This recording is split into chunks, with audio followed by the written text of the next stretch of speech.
Good morning, everyone. Today is Friday, March the 15th. It is quad expiry day, quadruple expiration. That means the weeklies, the monthlies, and the indices all expire today.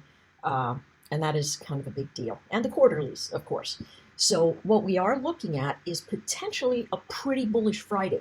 So I'm going to start with SPY and move through. Of course, this is the Moneyball Morning Report for the Benzinga Pro platform. Those of you who know me at Benzinga, you'll be able to see me on the Benzinga Options Show today at 11 Eastern. And those of you that watch Topstep TV, you'll be able to find me at 2 p.m. Eastern for the Strategy Lab. So really looking forward to connecting with folks here from Porto, Portugal. So let's just start with SPY today. Why is it that I think we have a potentially bullish event? Well, first of all, yesterday, we came into a very key support zone and bounced really hard off of it into the close of the formation. This morning, we gapped down and then began to bounce. So here's the thing. First area of pre-market congestion when we began the week was 513. Here we are looking at 513 as rejection again and possible resistance. If we break through this area, we could get to 514 and then 515, 516, and so it goes. If not, we're going to reject 513, and that's going to be an area for you to buy puts, potentially, into the close of the day that could break down. Everything suggests buy the dip over the last however many days, since the beginning of the month, March the 5th. If that does not happen, folks, we've got a turn of phrase, okay? And that could mean that we are in a potential breakdown formation. Move this. That could bring us to deeper support. Here's why I don't trade trend lines. Do you notice that the first trend line I drew looked perfectly fine in terms of a bounce? This second one, maybe not so much, all right? So here's what we're looking for. Pullbacks into the 512 area, still a bounce pattern.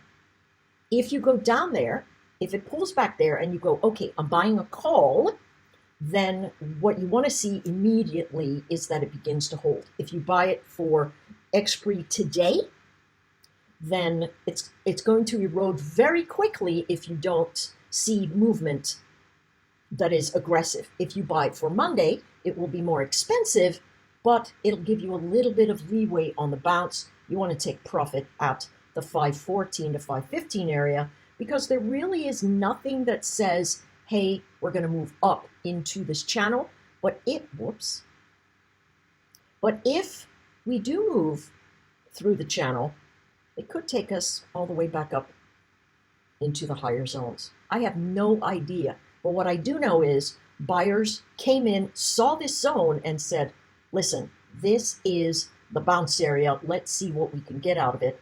And they are trying to run it back up into 515. That is my suspicion. All right. Now, as we open up into the day, and what time is it? Okay, so it's 9:47 here. It's 4 hours ahead. So it's 5:47. It's about 6 o'clock.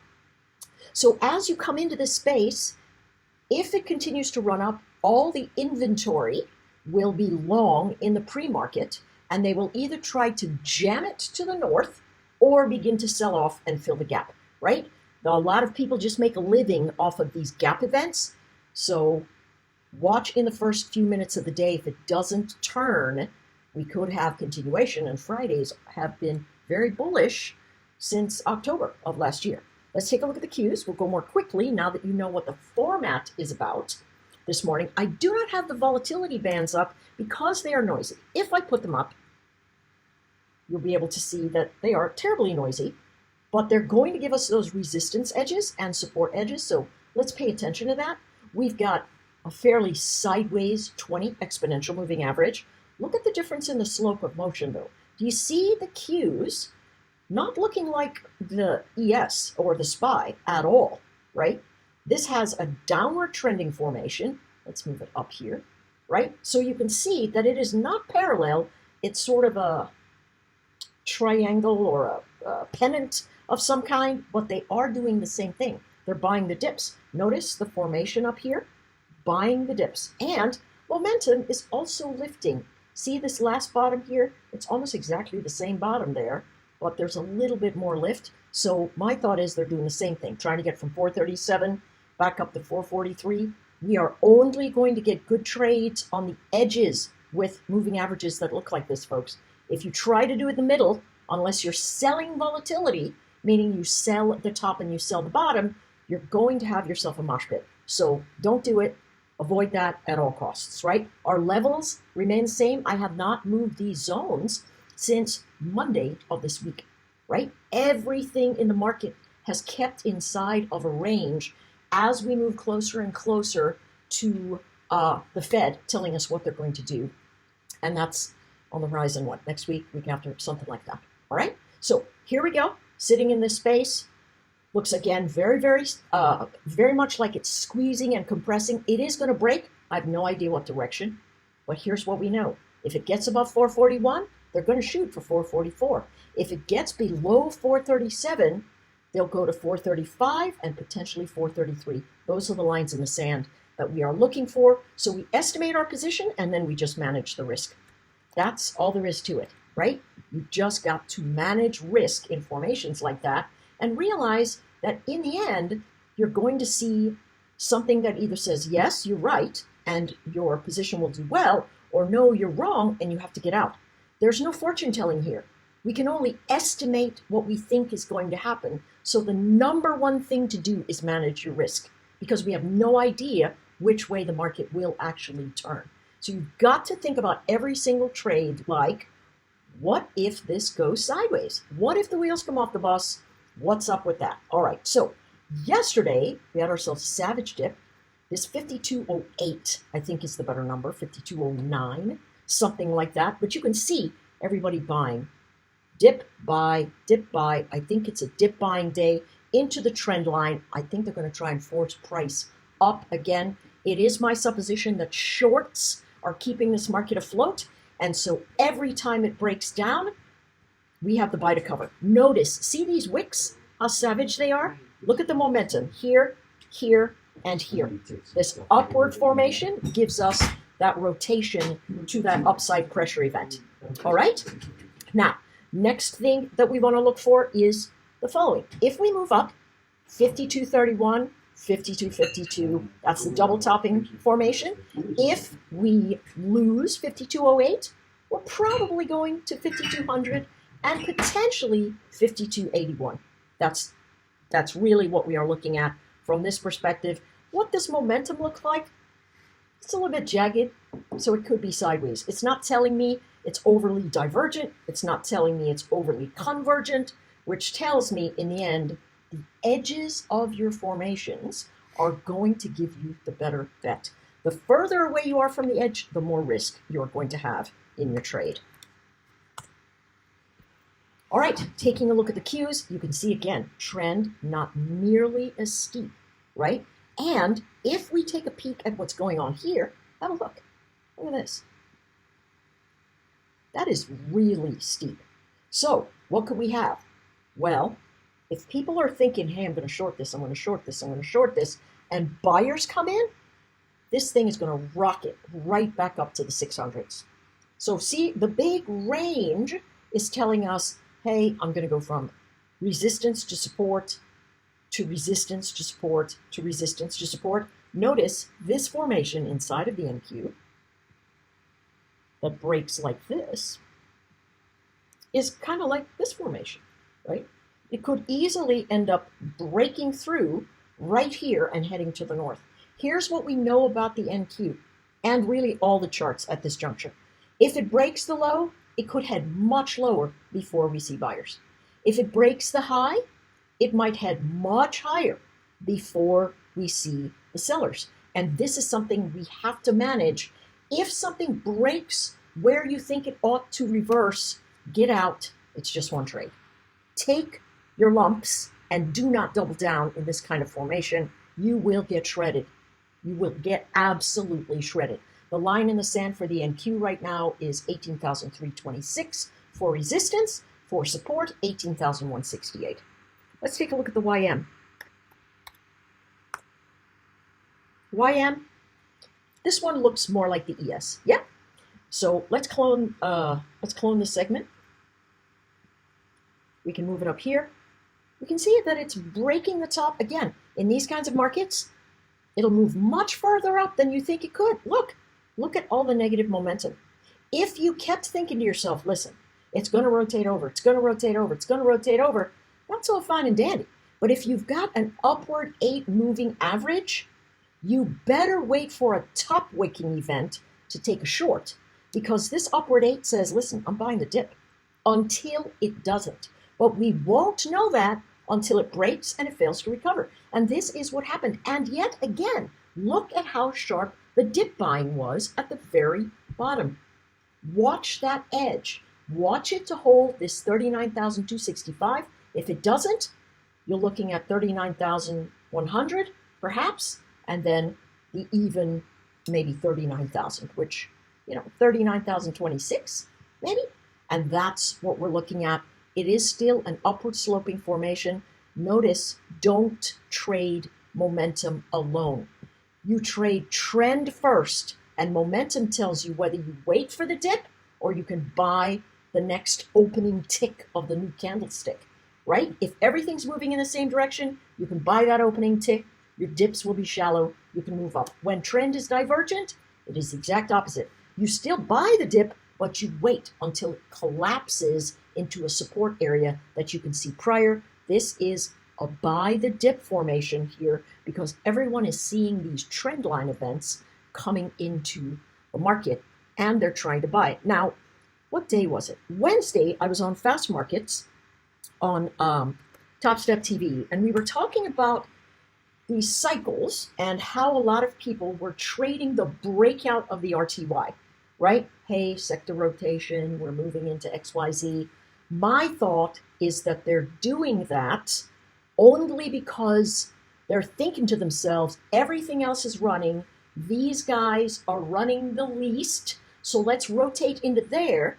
And as things settle in and everybody takes upward motion, RTY is going to run and go zoomies. I don't think that's, I think that's a bad trade, especially if they're going to hold it. Small caps are going to stay under pressure. Small caps, biotech, and regional banks compose, 60, almost 70% of the RTY. And most of those live on a shoestring budget. Most of the RTY, remember, the Russell 2000 kicks you out when you get too big. You go to the S&P. So it's going to keep smaller companies who live on more shoestring budgets that require credit, and the CPI being hot says, you know what, we're not going to raise those rates. And we're not going to lower those rates. And so rates stay sticky. Everyone who thinks they had a shot of refinancing their loans a little bit earlier at a lower rate, they're getting a punch to the gut. So I still believe this is a sell the huge spikes, but it's still in a zone where easily the buyers could come in here. They are sitting at a lower support zone. That lower support zone is sitting right there, the 2043. Listen, above 2000 is a bullish event for the RTY. I'm not saying the RTY is going to break down today. I'm telling you that this sector rotation is bringing people in on the dip. Again, this is a buy the dip Friday in my mind. But if they can't hold, and look, if we look at this ledge, look at how much that's broken, right? I mean, that's really broken down since this upward edge, right? If we use this one down here, taking a look at this edge, we might be looking at that area where it comes into 2100 and then has a little trouble. This is a buy the dip in general, but this trend is downward. So selling the spike's not a bad idea here. Notice every time we get into this extreme divergent action and we test old resistance, new support, buyers will come in and try to push us up into the last area of resistance. Let's take a look at oil very quickly. Oil, wow, that's a pretty solid move, right? Pretty solid move. It's been a long time since we've spent a day up over 80. That, folks, is telling me that we've got ourselves a new formation in play where this area at around 80 is now going to be a support zone, right? That, let me change the properties here. Let's make that stroke a little bigger and a little brighter, because this is a breakout formation, no doubt about it. The last time we actually spent a close above that zone was a breakdown zone here at 81, but if it pulls back, it's likely to hold this 79.30 area and then begin to rocket up into, I don't know, potentially 83. But this is a breakaway formation, no doubt about it. No doubt about it. This is now support at 79.30, that range support. And pre-market resistance,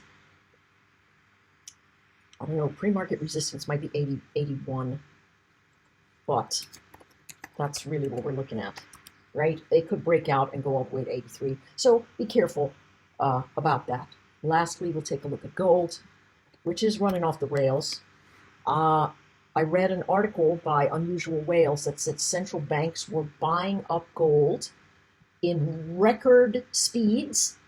Still very, very bullish. Reversion to the mean, obviously, and then a bounce up off of 2160, potentially into 2200. We are at all-time highs ever in gold, and so this brings up, you know, what's that guy Jim? What's his name? That's always talking about not Jim. That's got the ETF, little guy Jim, but the guy that's always talking about the world collapsing. He's been talking about gold moving up for a lot. If this continues, remember, buying and holding on to gold in the markets, not a good idea, but heading down to the local store and buying yourself a couple of coins on a very big down day at spot price, not a bad idea. Because this is a financial instrument.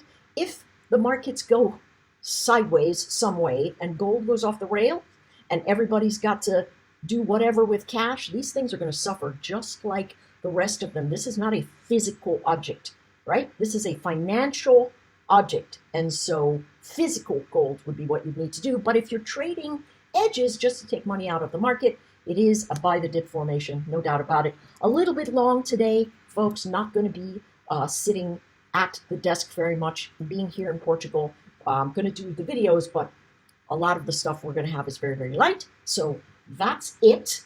Take care, and I'll see you soon.